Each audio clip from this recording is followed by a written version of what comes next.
What's going on, everybody? Once again, back. It's the incredible Dale Valor's Inner Game podcast. And I'm really excited about this one because, me and my trusted confidant, Shabam here, we were just having a little bit of a conversation before jumping on here. Just doing a little bit of show prep and things like that. And, what we were going to talk about. And he had brought up a really a topic that I absolutely love, and I think it's so important. And it's kind of an extension of a topic that we had several weeks ago where we were talking about purpose and how important purpose is in your life. But then that begs the question, how do you find said purpose, right? So that's what we're going to go deep on today. I'm really looking forward to it. I'm so glad that you're here listening and checking out what we're doing. If you ever have a question, if you ever have a topic you want us to touch on, always feel free to reach out. I'm easy to get to. I'm easy to find, man. So always feel like your voice is heard because it is, and I want to give the people what they want. I could come up with a list all day of things to talk about, but at the end of the day, it isn't about me talking at you. I want to talk with you. I want the content of this podcast to be reflective of the people that are listening to it, So, and if you don't know what Inner Game is, you're a new listener or something like that, you're just checking this out and you're like, yo, I don't even know what the heck this guy's talking about. Okay, let me break it down for you a little bit. I define Inner Game as the relationship that you have with yourself. It is nearly impossible, if not impossible, to have good relationships with others, whether it's a romantic relationship, whether it's relationships with friends, family, leveling up at your job, so professionally, whatever it is. It all starts with your mindset, man. It all starts with the relationship that you have with you. And if that relationship that you have with yourself is piss poor, how bad do you think the relationships, or how good do you think the other relationships in your life are going to be? I would argue not good. So that's what this is about, is improving that relationship with self, and as an extension, putting that out there for the world to see, and pulling the people into your life, into your social circle, whatever, that you want to have there based on who you are at the core, and you being able to demonstrate that, So you good, Shabam? Yep. I was worried, man, because I thought, I was like, usually you're hitting me up like, okay, so like noon, are we good? Yeah. And I didn't hear anything from you until like 2 minutes before. I was like, I don't know, I might be doing this one myself. I don't know. But so I'm glad you checked in, man. But No, I was actually working, so I didn't realize what was the time, because I'm in my room and it's a bit dark, so you don't actually realize much. And I'm like, when I'm zoned in, Like I don't realize anything. When you messaged me, I heard the ding and I was like, wait, oh yeah. I was like, I take the time. I was like, yeah, okay, that makes sense. So. No, but focus, dude, I'm telling you, man, like focus was always a huge struggle for me until I don't know if you guys had checked out the last week's podcast that we had put out, but with Zach, the shaman, the experience I had with him, my focus has just been on point. And that's something I've always struggled with, as somebody with ADD. And I always find it funny because people always throw out there, oh, I'm so ADD, I'm so ADHD. Like a lot of times I think that's just a self-diagnosis, just people are just like, oh, I struggle with paying attention to stuff, or I don't have much of an attention span. Mine is literally diagnosed, like I'm supposed to be on medication for it. I'm not, but supposed to be, I guess. And so it's always been a huge struggle for me, staying focused and paying attention to stuff. And, by the way, as ADD as this is going to sound, because I'm totally jumping topics here, but did you by chance see the story that I put out on Facebook today? Today's no. I literally did not open Facebook today. Okay. All right. So a couple of days ago, we had an ice storm. All right. And, like everything was just a sheet of ice. Everything was covered, and I have in front of my house, I got this huge tree. I mean, it's massive. Mm, It is a big tree. And I was downstairs where I'm at right now. And I was doing mm, a coaching call. And I hear like this big crash, like mm, off in the distance, kind of. And mm, I thought it was a garbage truck because it was garbage day yesterday. mm, And but anyway, whatever. I kind of forget about it, and I'm in my call and then doing some other mm, things after that. Well, I happened to go upstairs and look out the front window. Man, there was a branch that fell off this tree. I believe it to be because the ice got too heavy on mm. it and it just pulled it Yeah, off the tree. Dude, yeah. this thing is probably 15 feet long, as big around as me. It's like another tree fell off of Yeah, yeah. fell off of one tree. You know what I mean? It basically it's smashed. There's a stop sign that's in front of my Mm, house. It like pushed over the stop sign. mm, Um, it is massive. Now, what I was mm, thinking was, I was like, man, that thing could have fell on my house. Like, not that particular mm, branch, because otherwise it would have.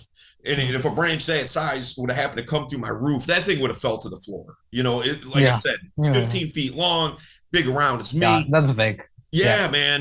And that thing would have went through the roof. Like it would have went all the way to the floor. Mm, yeah. Um, it would have been a disaster if it was a different branch, because I do have some that are Mm, kind of over the house, mm, like kind of overhanging a little mm, bit. And I was like, man, like that's crazy. So now I'm calling the city, trying to get the mm, city to come get this thing, mm. like, I mean, it's out in the street too, Yeah, so, yeah. I mean, not so much like you can easily get around it. It's not like Mm. there's a Yeah, big, it's blocking the road. right. Yeah, yeah. Yeah. Yeah. So, it doesn't look like there's like a beaver dam or something across the street, but nonetheless, it's hanging out in the road and all this and that. And it got me thinking about life throwing you a curveball, like Yeah. that would be something totally unexpected. And then another thing too is kind of lucked out twice Mm, because that thing could have fell on the house, whatever, right?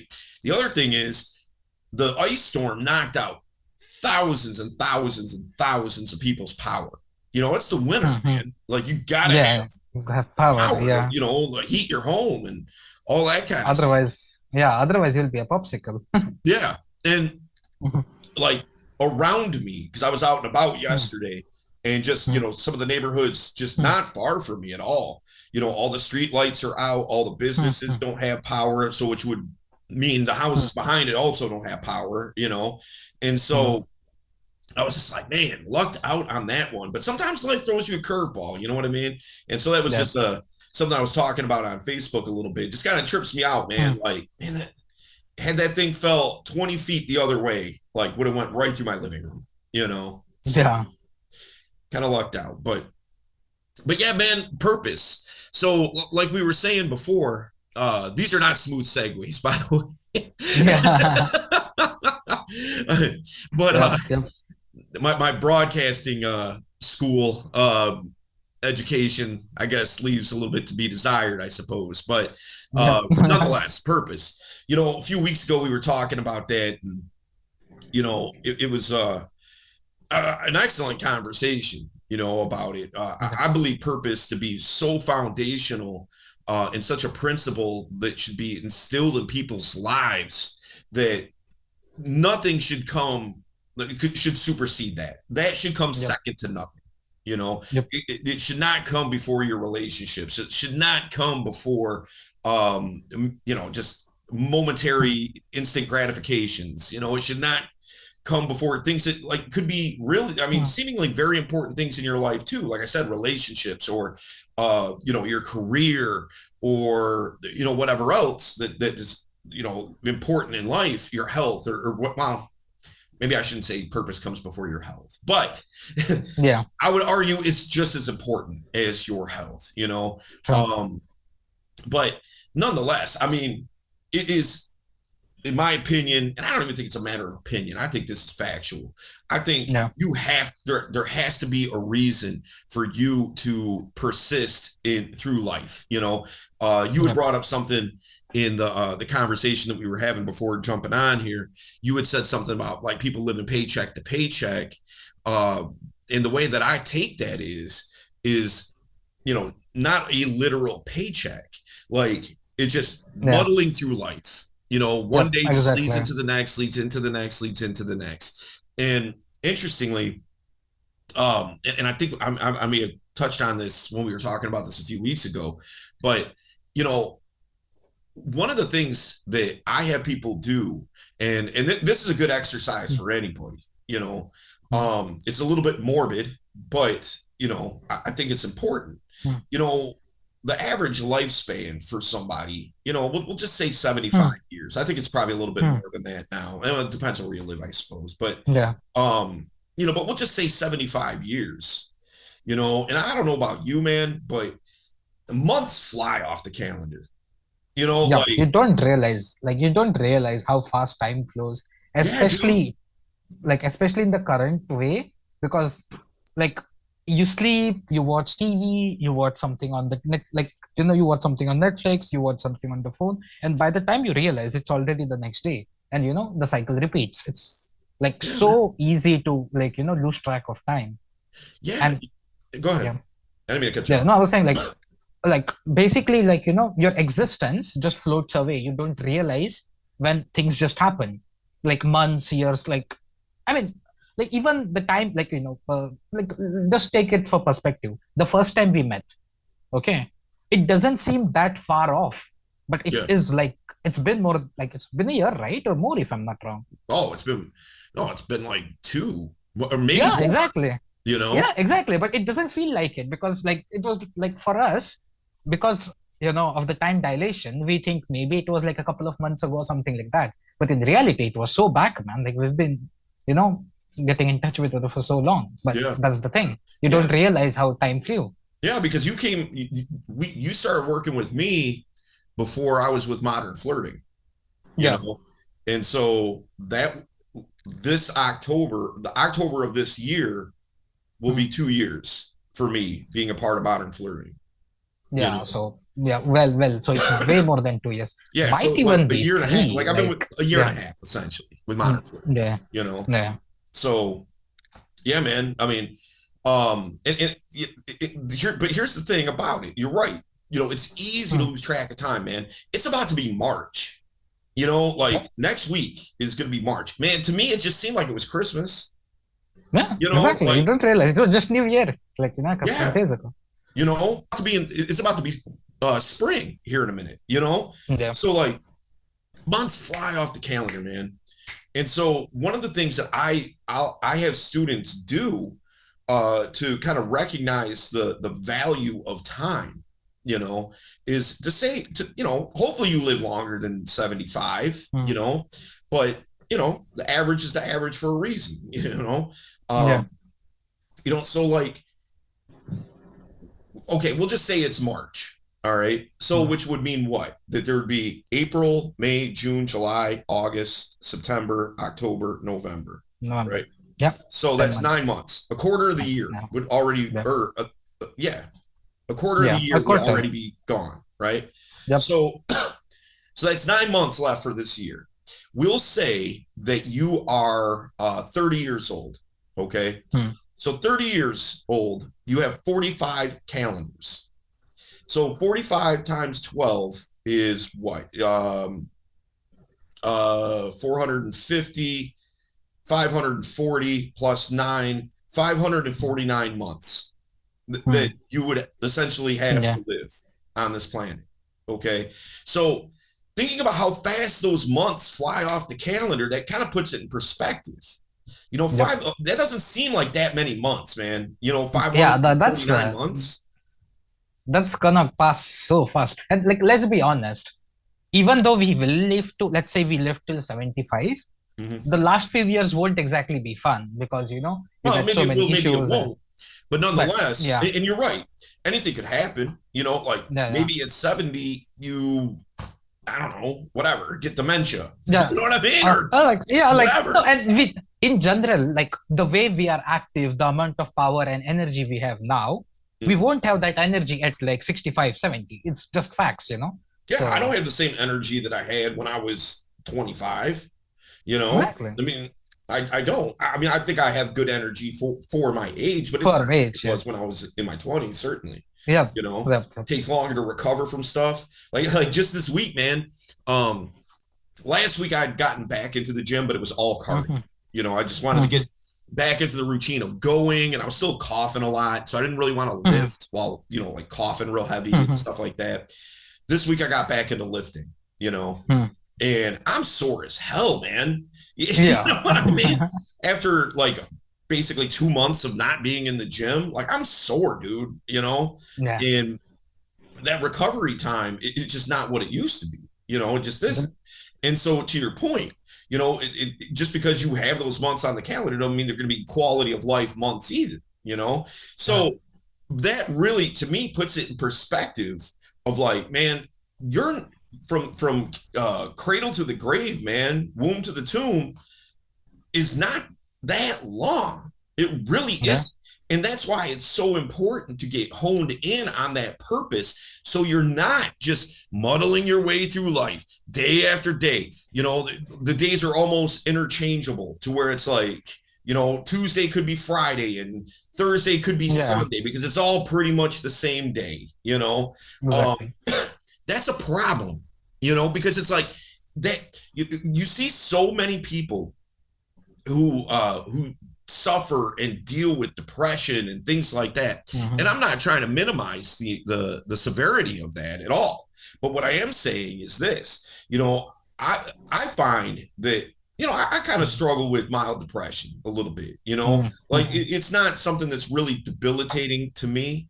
But Mm-hmm. I will say this, and everybody's experience is a little bit different. And I understand, Mm-hmm. but for me, the times when I start feeling that coming on, you know, is when I'm really not locked into what I believe to be my purpose, where I'm Purpose. not Yeah. like really focused on it, where something, maybe I was talking about life throwing you a curveball earlier, Yeah. maybe I got thrown a curveball.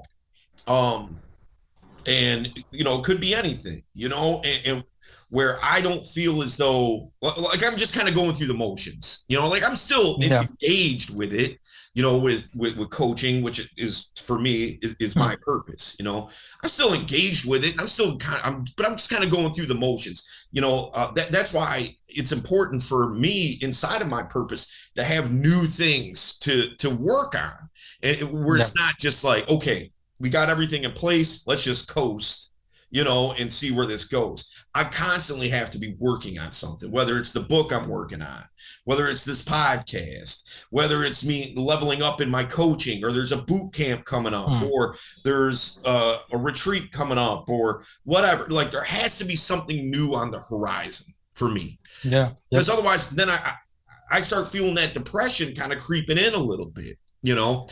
So that's the thing, is that when people are just kind of living that paycheck to paycheck life, and again, not figuratively, but in a just a life sense, when you're doing that and everything is just kind of going through the motions and one day just bleeds into the next, Yeah. You that don't realize. Yeah. I mean, I feel like that's where a lot of people kind of feel that emptiness, Emptiness. you know, Exactly. that void, and that's when it makes it recognizable too, because now Yeah. you have time to stop and think and say like, okay, there's this big chasm in my life, and this fucking sucks, and I don't know what to do Yeah. about it, you know. Yep.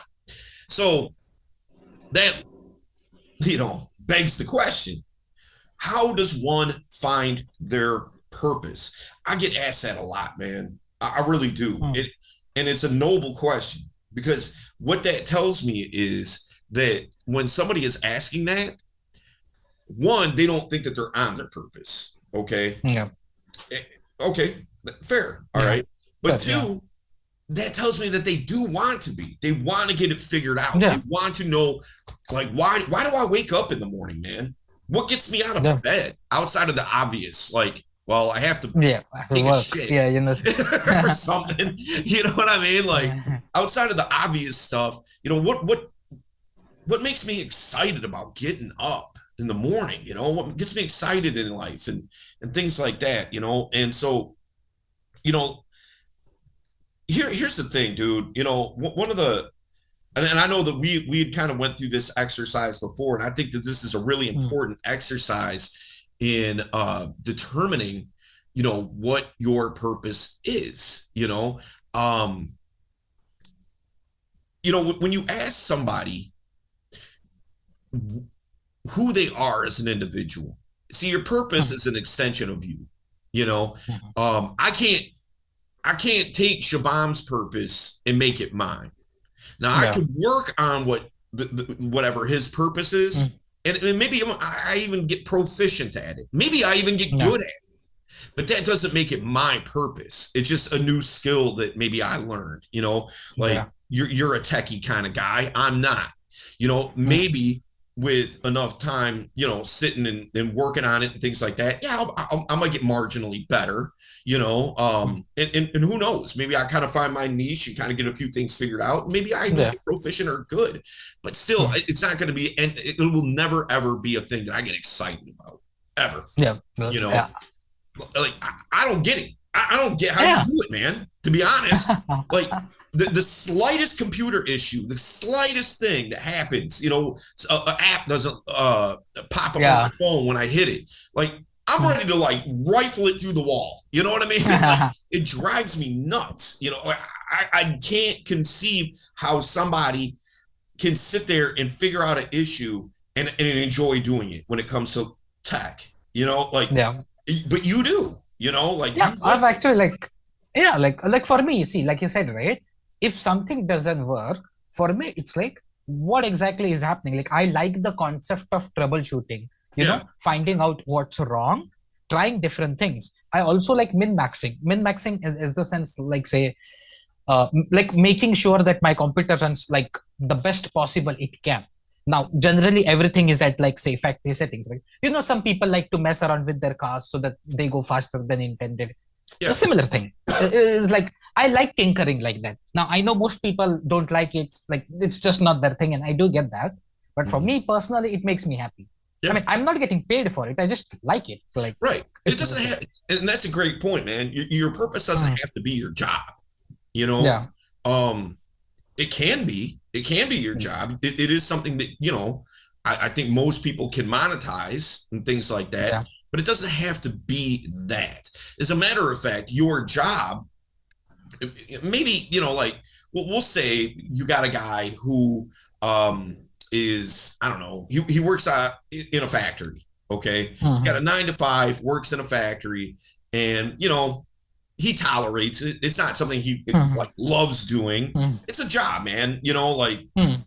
gets paid for it, does it well, and it's Yeah, whatever. But the thing is that even though that job isn't his purpose, that job could fund his purpose, and now that mm, job as an extension is part of his purpose because he needs that money from work to facilitate doing his purpose. Maybe his purpose is traveling. Maybe yeah, it's just like I like learning about new cultures. I like chopping it up and having conversations with people that I will never see in my neighborhood. yeah, Um, and traveling gives me the affordability to be able to do that. But I can't just takes money mm, to travel. You yeah, can't exactly. just walk to somewhere. So Yeah. I mean, I guess you could, but I'd rather travel in I'd style, I rather guess. not. But but nonetheless, now his job is funding that. His job is part of it. It's an important cog to his purpose. It's what fuels his Mm, purpose. So this is what I'm getting at here. You have to know who you are as an individual before really understanding what your purpose is. I kind of think of it kind of like dominoes. The mm. big like you've seen like those videos and stuff like that, right? Where it's like you push over that first domino and it's like Yeah, yeah, all yeah. over the place and things like that, Yep. right? Knocking all the other dominoes down. Mm. It starts with that initial push of that first domino to get the domino sequence to Going. Yeah. happen. You know, so that first big domino to knock down is who you are. If you don't know who you Mm. are, how can you define your purpose? You know, I think a person really needs to be just in tune with who they are as Mm. an individual, because that purpose needs to be congruent with you. You know, one of the examples that I like to use is this, you know, if I don't have any arms, you know, like you could say this is a limiting belief, but I would say it's reality. You know, if I don't have any arms and I'm like, I'm going to be an NFL quarterback, like, no, you're Sadly, not, not gonna happen. Yeah. you know, like it pretty much takes arms to throw a football. You know what Yeah. I mean? Or, you know, like if you were to tell me, Shabam, I'm going to be president of the United States, like, no, you're not, man. You're just not. Like, for a million reasons. But the first reason Yeah. being you weren't born in the United States. So constitutionally, you can't, you know? Yeah. So there's that. You know what I mean? Like Mm. there's limiting beliefs, but then there's also realities of life too. You Yeah. know, True. but here, what I'm driving at here with this is that you have to know who you are for that purpose to be congruent with it, right? Um, Yeah. and so one of the exercises that I really love to do with people is this, and we've done this exercise before, but let's just kind of go through it again, just Sure. to demonstrate, you know, Demonstrate. the Yeah. the how this works, you know, and anybody listening to the podcast, I mean, I'm half begging you to do this. I think it is so important. You know, who you are as an individual is made up of a few different factors. Okay, there's the biological, nurture, Yep. or nature. I'm sorry, nature. Nature. You Yeah. know, due to your biology, due to your DNA coding and all that, you are going to be predisposed to certain things, right? Yep. So if your parents are alcoholics and their parents before them were alcoholics, it's not a mandate that you will be an alcoholic, but you are certainly predisposed to that. Yeah. You That's know, like the likely outcome. Not yeah, necessarily, but more likely. Yeah. yeah, exactly. So if you start drinking and then you start drinking heavy, there's a chance, a stronger than normal chance, that you will become an alcoholic. Now, that same Yep. individual might not ever touch a drink in their life, in which case Yeah. they won't be an alcoholic, right? So Yeah. just because you're predisposed to something doesn't mean that it's a written in stone Fact. that this is the Yeah. way that it's going to be, you know, but there is that Mm. predisposition. Okay. Nurture, the way that you were raised, plays a big factor Yeah. into who you are, right? You got two puppies that are brothers. Okay. Mm. If I take that one of those puppies and I give it to somebody who, you know, is going to take care of that dog. It's a family. You know, the kids are going to play with the puppy. It's, you know, they're going to feed it, take care of it, love on it. Just, you know, make sure that its health is good, take it for checkups and whatever else. That is going to be, in likelihood, a good dog, almost regardless of the nature aspect of it. You know what I mean? Like just the way that it's being trained, and seeing that this family is loving and takes care of him and all that kind of stuff, it's going to be a good dog in strong likelihood, Yeah. you know. Conversely, the other puppy goes to somebody who mistreats it, beats it, you Neglects know, it, doesn't basically. feed it Doesn't well, feed it. Yeah. you know, leaves it outside all the time, regardless of the weather, you know, like that dog is going to be a menace. You know what I mean? Like, just because the way it was trained. Now, here's the thing. Again, it's not written in stone. That same dog, maybe I don't know, man, fucking one of the animal rights groups or whatever comes and takes that dog from that person and gives it to somebody who is a loving family and starts treating it well. At first, it's going to be a rough go. But after a while, now that dog's behavior may never improve to the other dog. The first in the first example might never improve to that degree, but it will certainly improve to where it was. You know, exactly. So the way you were raised to a large degree is who you are, right? The experiences that you've had in life is another component here. If, you know, like if you went to school and you were bullied, you know, from the time that you were kindergarten to the time that you graduated, that's going to have an effect on you, you know? If you were popular in school and you were good at sports and whatever, also is going to have an effect on you. If, there's some type of traumatic experience. That's going to play a factor in who you are and the way that you see the world.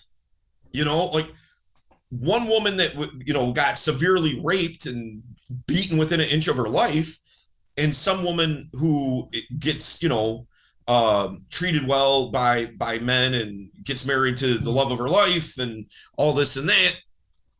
Two different experiences and two different ways of looking at the world, right? So your experiences are going to play a large part into that. But here's the kicker. This is the part that people really don't recognize. I think most people recognize those first three factors. All right. Right. But here's the last one that I think a lot of people miss, and that's the intrinsic value that you have. Some of those things that we already talked about, those components, nature, nurture, experience. Let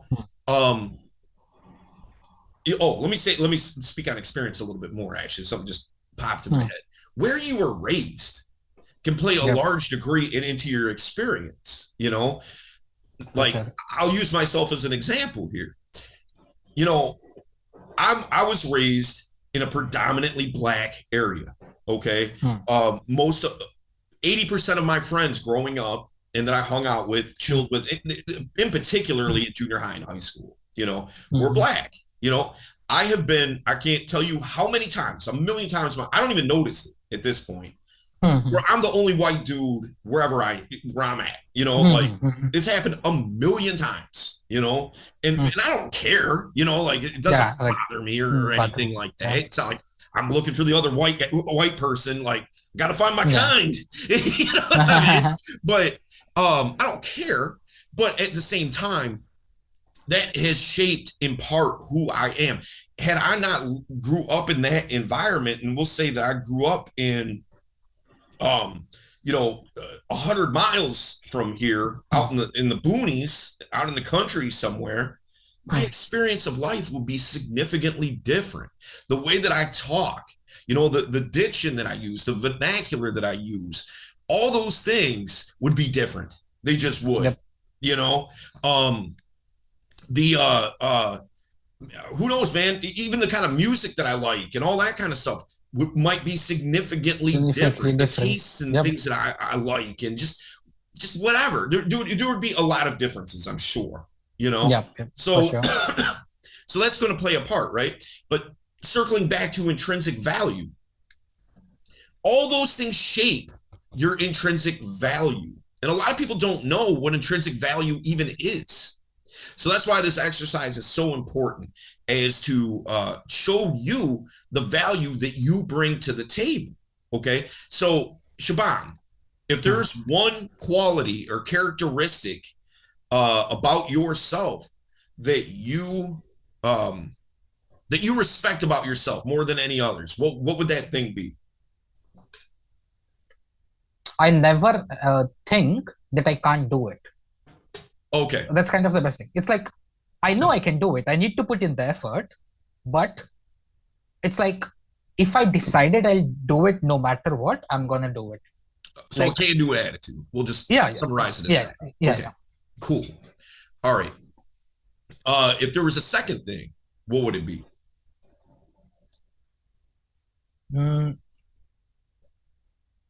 Second, right? Being resourceful. Okay. Can-do attitude and being resourceful. Resourceful. Yeah. Okay, cool.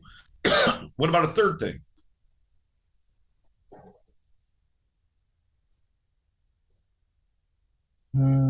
Well, outcome independence to an extent.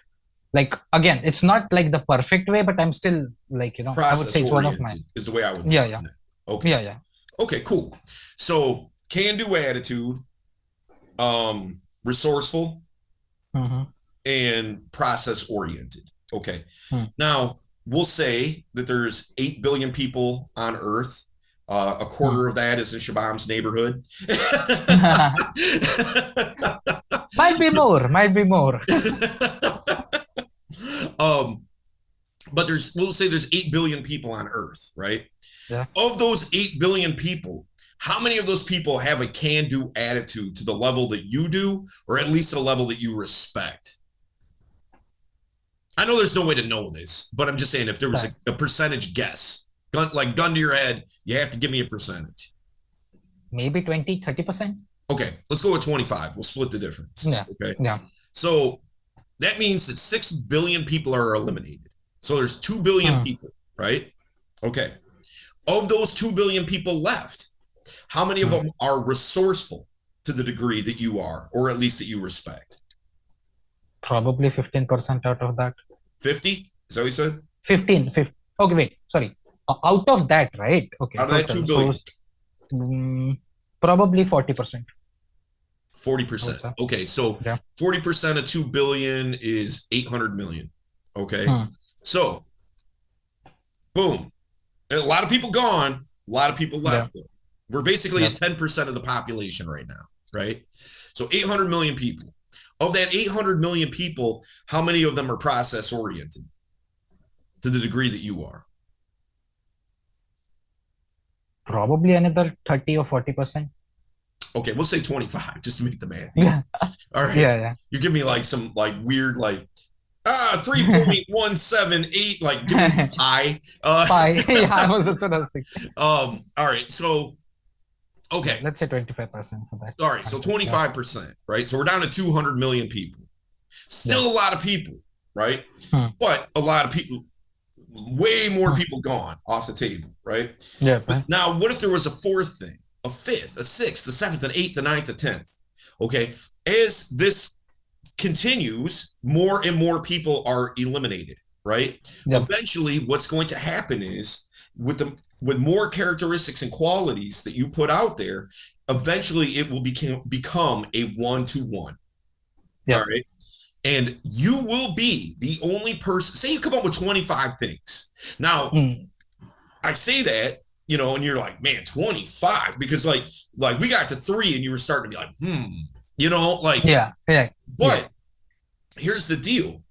When you really start thinking about it and you give yourself the time to do this exercise and you start banging it out, things will start coming up, and don't discount the stuff that's small either, by the way. Yeah. These are things that are big and small.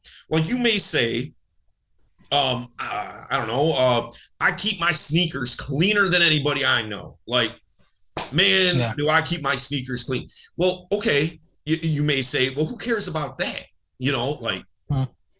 So what? But that really speaks to something bigger, because what that says is you take pride in the things that you have. The value of $1. You don't want to keep going buying sneakers all the time because these ones got all ratty, you clean your shit and exactly. wear it with pride, you take care of your things, and that speaks, that's something bigger, right? So writing down these things, big and small, what that does is it gives you, and again, it's a 1-to-1. It would be a statistical anomaly for, we're talking 1 in trillions probably, where you have 25 things, and to have somebody else have that same exact list in that same exact order would be a miracle. Yeah. It's not going to happen. Yeah. So this is your thumbprint. This is you. This is your intrinsic value. It's the value that you bring to the table.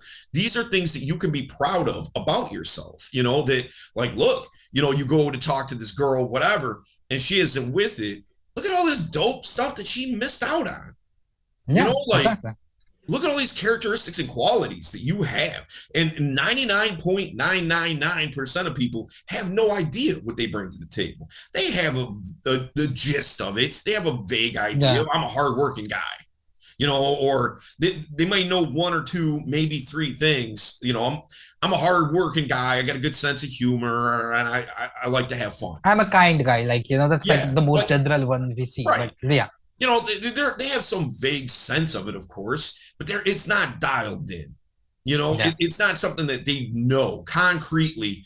Man, look at all this. Look at all these things that I embody. Yeah. And through all that, you take all those things, you put it in a blender.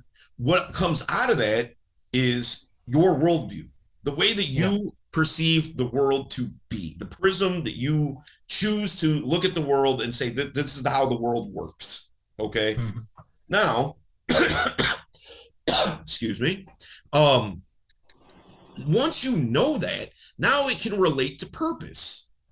You know, like I said, those dominoes, it's knowing who you are, knowing what you want. And then from there, you can start really dialing in purpose, you know? So this is one of the things, man, that like when I get this question, like, how do I know what my purpose is? You know, like I know the things I like, I know the things I enjoy and stuff like that, but I wouldn't say that, like for example, you know, you may be talking to somebody and they're like, yeah, man, I really like video games. I love playing video games, but they don't equate that to purpose. And they may even look at it through, you know, in part, depending on how much they play and how much they're into it, they may even look at it like, yeah, but, you know, kind of makes me lazy. You know, I probably piss away a lot of time playing games and things like that when I could be doing something more productive, you know? Yeah. So they're never really going to look at that as their purpose. They're going to look at it as a hobby or an interest or whatever, right? Yeah. So here's the thing, man. You know, your purpose, it can change throughout the course of your life. My purpose now, what I do now, and it could change, man. It could change if it's morph into something else, you know? But my purpose now wasn't my purpose at 20. You know, like when I was 20, what I'm doing now wouldn't even be conceivable to me. You know, like I wouldn't even be able to calculate that in my head as not only being a reality, but I wouldn't even know what it is. You know, like it's like trying to have a blind man explain color to you. You know, like they just there's no comprehension. You know, so when I was 20, my purpose was music. You know. But as life evolves and things like that, now it's what I'm doing right now. You know, this is my purpose. You know, and so it took a long, windy road to get from there to here, and that doesn't mean this road is over either. It may, you know, 15 years from now, it might be something completely different. I don't know. But what I do know is my purpose in the here and now is this. You know, so this comes before anything else, you know. We had a modern flirting retreat several weeks ago. All right. And then I had a boot camp that was the weekend before that. And all of this had taken place in LA. And I live in Detroit. Okay. And so I have to travel, obviously, to get from here, you know, Los Angeles is about 3,000 miles from here. Okay. So now I had a boot camp one weekend, then a week, and then the retreat the next weekend. So I had to be, it would be silly for me to go to LA, do a boot camp, turn around, come back to Detroit, 2 days later, go back to LA. You know what I mean? Like, it's like, I just may as well stay. Right. Yeah. Now I'll tell you the truth. I'll keep it a buck. Yeah. My wife was not happy with this. Okay. Like at all. She was not thrilled. All right. But it doesn't matter. You know, like you could say, wow, that's kind of being a dick, you know, but here's the thing. My purpose supersedes her feelings. You know what I mean? Yeah. And I let her know as much, you know, like this is what I do. You know this, you know, and like eventually she just had to come to grips with it and accept it because, you know, that's the thing. Like, I mean, that's one of the things I've seen people, especially Indians, struggle with, you know, like what their parents and loved ones say. And, you know, and because it's different from what they want to do, kind of. And there's always like a big, you know, it's the friction basically. But like, I kind of like exactly like you said, you know, you can basically go, like, if you really love something that much and you think that is your purpose, then you need to follow it. And like you said, you love your wife, and the same way, like you love your wife, but that doesn't mean that you're going to drop your purpose to be with her. That just doesn't make any sense. Right. So, and by the way, that's this kind of a side note, but it is related. that's the quickest way to have somebody lose respect for you in a Yeah. relationship, is to start trading in your purpose for instant gratification. All right. Yep. Yeah, it would have made her completely happy. She would have been thrilled if I was like, all right, well, I'll just cancel this boot camp. I'll just go out there next weekend for the retreat, and then I'll be back. You know, she would have been completely thrilled with this. But the alternative there would have been her respect for me would start being eroded. Yeah. It'd start getting chipped away. Now, I highly doubt that she'd be like, you know, like, oh, Dale's a bitch. You know what I mean? Like, I highly doubt that would have been her take, you know, but that would have been one example. Then once there's the precedence is set, what's the next thing going to look like? Yeah, exactly. It just keeps like, you know, spiraling down that circle. Right. And like in any relationship, like not only like romantic, in general, any relationship, someone with passion and purpose is always respected. It's just nature of life, you know. That's what you call leadership quality. You know, you see him, in spite of all the odds, go face front into that. Yep. And first you're like, that's crazy. But then you're like, damn, that guy's got guts. You know, like, you know that is crazy and that's going to be impossible hard and whatever. But when you see him still doing that, in spite of, you know, all the difficulties, the struggles and all, that's when you get respect for that guy. You know, like, he did it in spite of, like, you know, that's the thing. Yep. So here's the thing, man. You know, once you know who you are, you can start establishing what it is that you want. But what it is that you want isn't necessarily your purpose either. There's things that I want out of life that is not my purpose, you know, like it just isn't. But it is something that interests me, you know. So, like, for example, an example of this might be I want something that I would like to do would be to try stand-up comedy. All right, just to try it, you know, go to an open mic and just do it, you know, just to see if I can. All right. But stand-up comedy is certainly not my purpose. You know what I mean? Like, it just isn't. But it's interesting to me. Yeah. Okay. So what you want doesn't necessarily mean it's your purpose either. I might want to, hey, it's Friday night. Now, you know, I'm going to get a little tipsy. Yeah, getting drunk isn't my purpose. You know what I mean? Like, it can make me happy. And that's where a lot of people get this thing twisted, is that they think that their purpose should make them happy. Happiness is fleeting, man.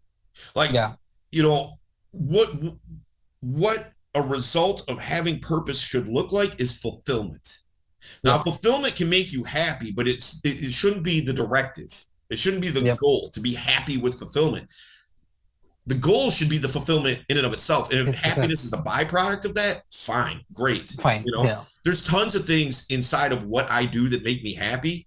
There's a ton of things that piss me off to no end. You know what I mean? So, like, it's not a constant thing of like, that just constant source of joy that just brings me happy. I'm elated all the time. Like we were talking about earlier with tech stuff, you know, I have to do more tech stuff than I'm thrilled about having. If you've watched any recent episode of Dale Valor's Inner Game podcast, you will know that my camera was glitching like crazy. All right. Yep. That kind of thing drives me up a wall. I am not happy when it does that. Okay. Now we got it figured out, got it fixed. It hasn't done it. So I'm happy with that, because it's the first time trying it since then, working on this yesterday. But nonetheless, you know, those types of things don't make me happy. It doesn't make me happy to get negative comments on stuff. It doesn't make me happy when someone bails out of our VIP program because they have a piss poor attitude, or somebody that we have to kick out. You know, and by the way, you're on the chopping block, Shmar. But but when somebody has a toxic, negative type of attitude, and like you said, you have a can-do attitude.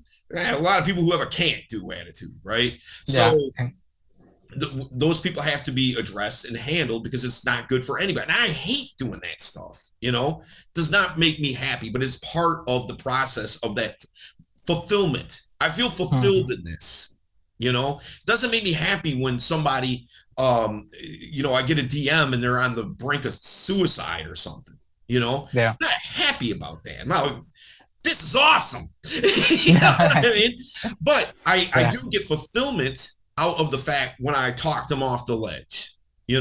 Like there's Exactly. fulfillment in that. Now they're the things that's going on in their life. That doesn't mean that those things are gone.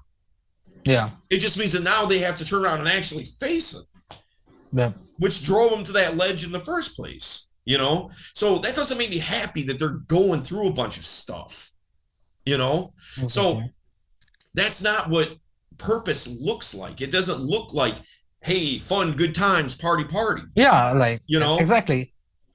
it should look like fulfillment. Like, man, I'm so glad that I have the agency to be able to have those very difficult conversations with people. Yeah. I'm glad that I have the platform to be able to do that, because without that, then who knows, man? Who knows what happens to that individual that's on the brink of suicide, or their life is in shambles, or Yeah. they feel bad because they've never had a girlfriend in their life and they feel like they're lesser than because of that. Yeah. And like, I'm not happy about those people's situations, but I am fulfilled in the fact that I can have those difficult conversations with them. And me being a part of Modern Flirting gives me that availability and affordability to be in front of that person, to have their respect enough to have them reach out to me. I didn't go to them. You know what I Yeah. mean? I'm Yeah. not DMing people like, hey, you feeling suicidal today? How can I help? Like, that's not what I do. These people Yeah. come to me with those Yep. problems, and it gets heavy. You have enough of those types of conversations with people. One can, You kind of see, yeah, yeah, it can you weigh kind on of you. see that, yeah, you kind of see the dark side of humanity more of. So, Mm-hmm. it kind of like, and because like you have to be like, that's kind of one of the reasons that people who actually are in like, a depressed state should not try to help, coach others, because it can be counterproductive. Because you're, okay, like if you're in the right mind, that's fine.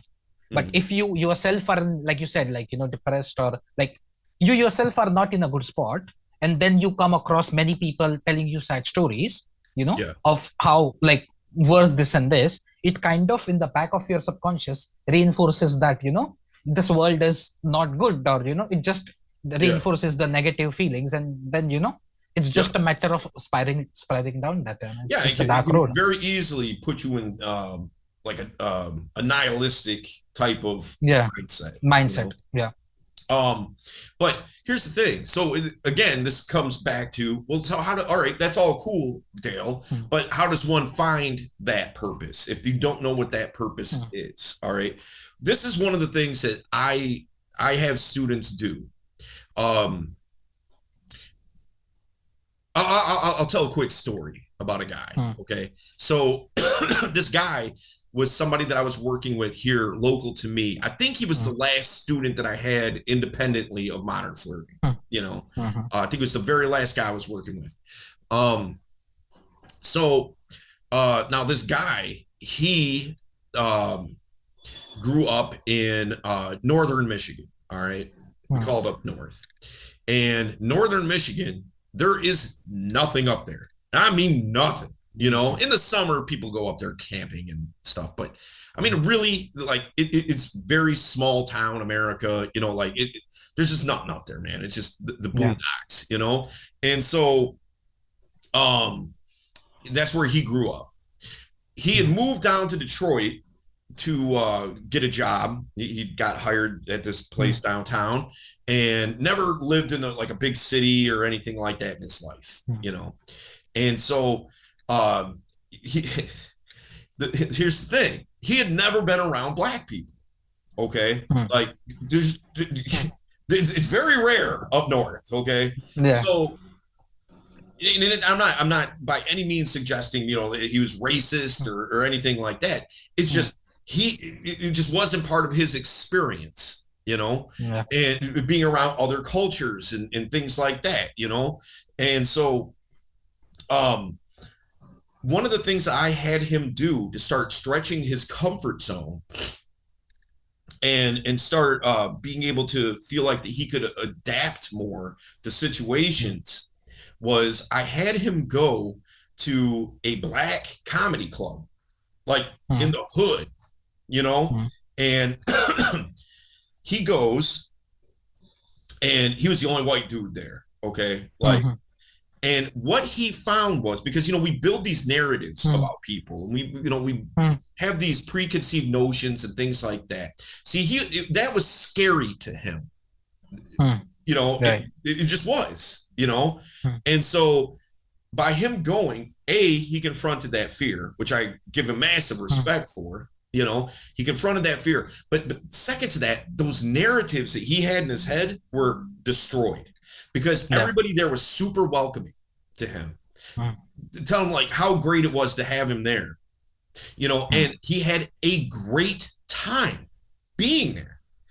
And yeah. now it's a part of his regular routine. He goes there often, you Yeah. know? And so what I'm getting at here is this. And now I'm not suggesting that going to comedy clubs is his purpose, but what I am saying is, getting out, experiencing new things, stretching your comfort zone. I call it being a cultural junkie. Mm, You should, like do things that are outside of your norm. you know. That's Yep. how you start identifying things that resonate with you. Very network. Yep. And when you start identifying that, there's a reason that these things identify with you. Yep. There's something about you that speaks to. Now, if you go to something and you just have zero interest in it, and you're like, man, this just is not for me. This is not my thing. Yeah. Okay, fine. Fine. I'm not suggesting that you have to like continue to go back and do it again and do it again. No, fine. That's fine. You go to a whatever, man, a punk rock concert, and you're like, no, this is not for me. I do not like Yep. this one bit. Okay, cool. Never go again. Fine. But at least Yeah. you went. At least you Yeah. tried. You retried it exactly. So start doing that. Start going to things that are outside of your cultural norms or your societal norms Little or even just norms. your norms, like Yeah. just the regular routine of things that you do. Another thing here too is we all have this list of someday I would like Yeah. to do this. Mm, Someday I'd like to learn how to play guitar. Someday I'd like to learn another language. Someday I'd mm, like to learn how to cook Italian food. One of these days I'm going to write a book.